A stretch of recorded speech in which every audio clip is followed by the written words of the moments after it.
Діни елімді кімнен қайдан алған дұрыс?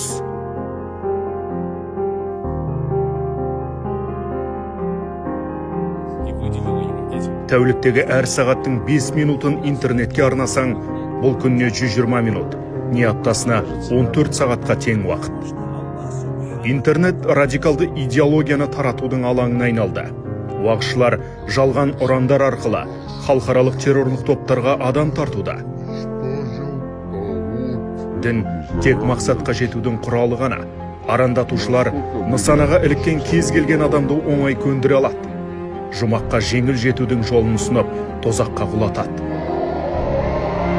Ерлерге қару беріп соғысқа жібереді, ал әйелдер шаруашылыққа тартылады, не тірі тауарға айналады.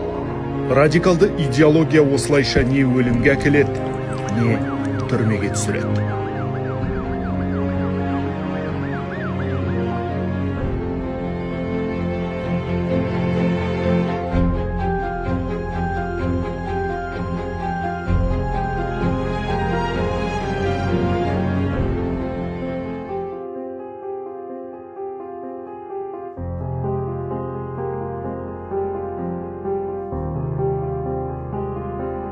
Бүгінде дұрыс діни білім беретін ресми медреселер, оқу орындары көп.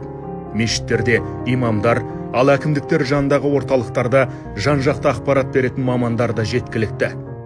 Діни ақпаратты адастырмайтын ресми ресурстардан алған абзал.